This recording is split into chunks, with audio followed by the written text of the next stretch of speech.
में और हमारे प्रदेश में और साथ ही साथ मुंगेली जिला में। तो जैसा कि कल था 15 अगस्त, तो फिर बाजार बहुत ही गुलजार नजर आए। जहाँ पर देखे वहाँ पर चारों तरफ तिरंगे से सजा हुआ बाजार चहुओर बहुत ही शोभायमान हो रहा था। वैसे ही अखबारों के अगर पन्ने आप पलटें कल के अखबार, तो फिर वो अखबार के सारे पन्ने भी तिरंगे से सजे हुए नजर आ रहे हैं। इस बार देश के प्रधानमंत्री, यशस्वी प्रधानमंत्री नरेंद्र मोदी जी की अगर बात करें, तो उन्होंने हर घर तिरंगा अभियान की शुरुआत पिछले बरस की थी। और पिछले बरस हकीकत में चाहे गांव हो, गली हो, शहर हो या फिर चौबारे हों, सभी जगह पर तिरंगा बहुत ही शोभायमान हो रहा था। हर घर में तिरंगा देखने को मिल रहा था। परंतु अगर आज हम 2023 की अगर बात करें, 2023 के इस 76वें या कहें 77वें 15 अगस्त की अगर बात करें, तो इस बार वो पिछली दफा जो हमने वीडियोस देखे थे, जो फोटोज हमारे सामने नजर आए थे, तो वैसा बाजार शायद इसीलिए गुलजार रहे। बाजारों में आपको तिरंगा देखने को मिला, नाना प्रकार के खेल खिलौने और मिठाई और पकवान भी नजर आए। 15 अगस्त को लेकर कपड़ा और तिरंगा दुकानों में लगी रही भीड़, ये कहना है नवभारत में छपी हुई खबर है। वाहनों में स्वतंत्रता दिवस के एक दिन पहले लगाए गए तिरंगा, जी हाँ, कोई भूखा ना सोए, ये संकल्पना साध रहे हैं राजस्थान के मुख्यमंत्री माननीय अशोक गहलोत जी। जी हाँ, तो ये फ्रंट पेज पे छपी हुई विज्ञापन है। और अगर हम बात करें जिस प्रकार से हमारे छत्तीसगढ़ प्रदेश में अभी घटनाक्रम घट रहा है, सेंट्रल के ऊपर ये आरोप लगाए जाते हैं, नरेंद्र मोदी के ऊपर ये आरोप लगाए जाते हैं कि किस प्रकार से भाजपा जो विहीन जो राज्य हैं, जहां पर कांग्रेस की सरकार है या अन्य किसी दल का सरकार है, वहां पर वहां की सरकार को किसी न किसी तरीके से परेशान किया जाए। तो वैसा ही आरोप छत्तीसगढ़ पर भी लग रहा है। भूपेश बघेल के ऊपर ईडी और सीबीआई के छापे लगातार पड़ रहे हैं। ईडी ने शराब घोटाले की सीबीआई जांच की मांग की है। ये खबर छपी हुई है। छत्तीसगढ़ उच्च न्यायालय में याचिका दायर की गई है केंद्रीय जांच एजेंसियों के द्वारा। अब इसके ऊपर जांच किया जाएगा। पहली बार किसी केंद्रीय एजेंसी ने सीधे राज्य सरकार पर आरोप लगाया है, यह भी एक बड़ी खबर है।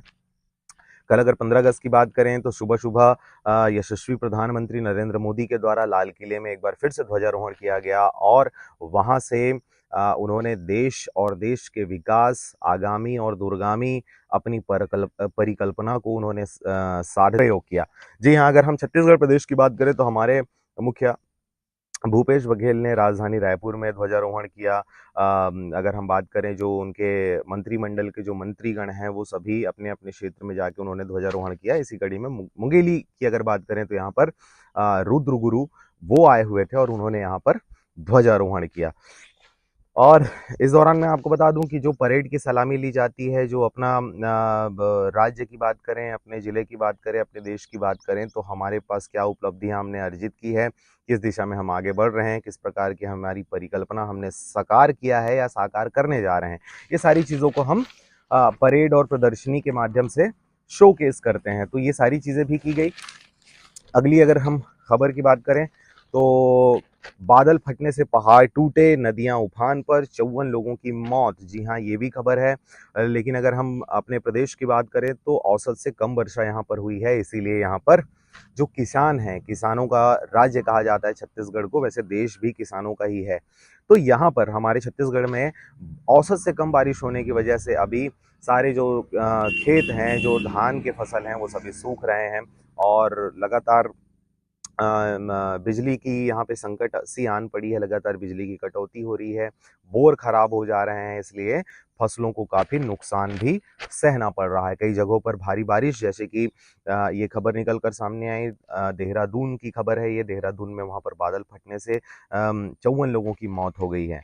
और हवा में भी अब जो नदियों को पार करने के लिए जो पुल और पटरियां जो बिछाई गई हैं, वो हवा में लटकते हुए नजर आ रहा है। इस प्रकार से बादल फट रहे हैं। तो ये पंजाब सरकार की अगर बात करें, तो उन्होंने भी विज्ञापन छपवाया हुआ है। स्वतंत्रता दिवस की हार्दिक बधाई, सभी देशवासियों को 77वें स्वतंत्रता दिवस की बधाई उन्होंने दिया है। और पंजाब किस दिशा में आगे बढ़ रहा है, किस गति से तरक्की कर रहा है, ये भी उन्होंने इसमें प्रदर्शित किया है। अगर हम बात करें हर घर तिरंगा, हर घर तिरंगा के बारे में मैंने आपको बात किया है कि पिछले जो हमने स्वतंत्रता दिवस देखा है, उसकी अपेक्षा इस बार काफ़ी फीका नज़र आया। लेकिन फिर भी जहाँ पर विधायक हैं भाजपा के, उनके जगहों पर, उनके स्थानों पर ये हर घर तिरंगा अभियान जो है वो काफ़ी असरकारक रहा। हर्षिता पांडे की अगर बात करें, तखतपुर क्षेत्र से में हर घर तिरंगा अभियान उन्होंने चलाया और काफ़ी जोर शोर से वहाँ पर तिरंगा अभियान देखा गया। जन्मदिन था, उन्होंने भी एक छोटी सी पार्टी रखी थी जिसमें सभी लोगों को उन्होंने मुंह मीठा कराते हुए देशभक्ति गानों के साथ सभी थिरकते हुए नजर आए। हो सकता है आगे आने वाले वीडियोस में मैं वो वीडियो भी आपके साथ साझा करूं।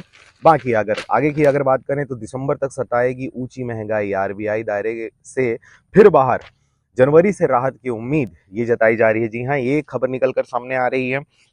लगातार सरकार पर महंगाई को लेकर आरोप लगाए जाते हैं कि किस प्रकार से महंगाई शीर्ष पर है, लेकिन अगर हम भक्तों की बात करें, जिन्हें हम अंधभक्ति में डूबे हुए लोग कहते हैं, उनको इस महंगाई से कोई मतलब नहीं है। वो सीधे बात करते हैं ना बढ़े, लेकिन महंगाई लगातार बढ़ रही है।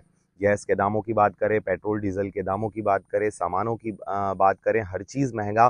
किसी भी चीज़ में कहीं पर भी राहत नज़र अब तक तो फिलहाल नहीं आ रहा, लेकिन होप कीजिए आगामी दिनों में विधानसभा चुनाव है, लोकसभा की चुनाव है, तो अब हम होली जब खेलते हैं तो उस समय टमाटर की होली खेली जाती है। आप अगर हमारे यूपी क्षेत्र की अगर बात करें तो बहरहाल, तो लोक प्रलोभन जो वादे हैं वो लेकर सामने आने वाले हैं। सिनेमा घरों में बीते दिनों अभी देखी गई स्वतंत्रता दिवस के ठीक पहले 11 अगस्त को रिलीज की गई गदर 2 की अगर हम बात करें तो गदर 1 ने जिस प्रकार से गदर मचाया था न सिर्फ हमारे देश में प्रति है, जैसे कि आप हाल फिलहाल जान रहे हैं, कुछ वर्षों से बॉलीवुड की स्थिति बहुत ही दयनीय है, बहुत ही दुखद स्थिति से अभी वो गुजर रहे हैं। ये मान सम्मान को बचाए रखने में सिनेमा घरों में जो दक्षिण भारतीय जो सिनेमा इंडस्ट्री है, वो खबरें जो आपके साथ साझा करनी थी, मैं आपको फिर भी एक चीज़ आपको बता देता हूँ। शहीद भगत से प्रेरणा मिली तो हरियाली बढ़ाने को ठाना, ये न्यायधानी के अखबार में छपा हुआ है। और यहाँ पर एक व्यक्ति हैं दूजराम, जिन्होंने 5000 से अधिक पौधे लगाए अपने जीवन काल में। हम भी, आप देख सकते हैं अभी मेरे पीछे का जो बैकग्राउंड बहुत हरा भरा आपको नज़र आ रहा होगा। बरसात का मौसम चल रहा है, कोशिश कीजिए जो आपके कंट्रोल से बाहर है उनसे परे जो चीज़ आप कर सकते हैं कम से कम उसको बेहतर तरीके से करें। अपने आसपास पौधे लगाएं, ज़्यादा से ज़्यादा अपने इन्वायरमेंट को स्वच्छ रखें। तो इसलिए तो हरियाली बढ़ाने को इन्होंने ठाना, तय करके ये पौधे लगाते हैं। भगत सिंह के फैन हैं, शायद यही वजह है कि इन्होंने बीते दिनों में इन्होंने इतने सारे पौधे लगा लिए। जी हाँ, आप भी अपने